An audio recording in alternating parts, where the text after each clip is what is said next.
देखो, आप इस चीज को समझ लीजिए कि इसी चुनाव के अंदर में स्टैलिन चुनाव हारे, उन्होंने इस्तीफा दे दिया। एलडीएफ चुनाव हारी केरला के अंदर में, सीएम ने इस्तीफा दे दिया। और हिंदुस्तान के डेमोक्रेसी के इतिहास का यह संस्कार रहा है कि जो कोई भी हारता है, ये पॉलिटिकल एथिक्स होता है, वो रेसिग्नेशन देता है।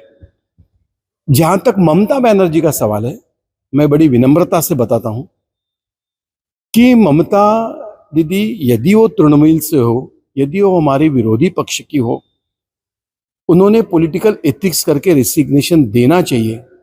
लेकिन वो क्यों नहीं दे रही है, मुझे ऐसा लगता है उसको साइकोलॉजिकल काउंसलिंग की आवश्यकता है। ये पॉलिटिकल सब्जेक्ट है नहीं, उसके मानसिकता में कुछ दोष है। और मैं उनके तबीयत के लिए, उनके मानसिक सेहत के लिए भगवान से प्रार्थना करता हूं कि उनके जैसी नेता, जिन्होंने एक जमाने में कम्युनिस्टों को हराया था, हाँ वो दुर्दैव से वही रास्ते के ऊपर बाद में निकल पड़ी, लेकिन वो है तो अपने देश की एक नेता है।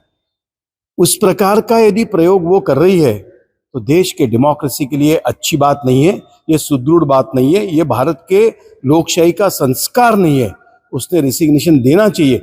लेकिन वो ऐसा क्यों कह रही है, तो मुझे लगता है कि उसको साइकोलॉजिकल काउंसलिंग की आवश्यकता है।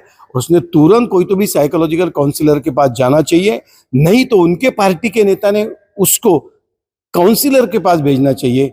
और उसका दूसरा एक पार्ट है कि चाहे अरविंद केजरीवाल हो, चाहे ममता बनर्जी हो, ये सब लोग मिलकर इंडियन कॉन्स्टिट्यूंसी के जितने भी पिलर्स है, चाहे वो कोर्ट हो, चाहे चुनाव आयोग हो, इस सारे विषय को लेकर अविश्वास खड़ा करने का प्रयास कर रहे हैं, जो देश के डेमोक्रेसी के लिए अच्छी बात नहीं है। इसलिए मुझे लगता है कि ममता जी को एक काउंसलर की आवश्यकता है।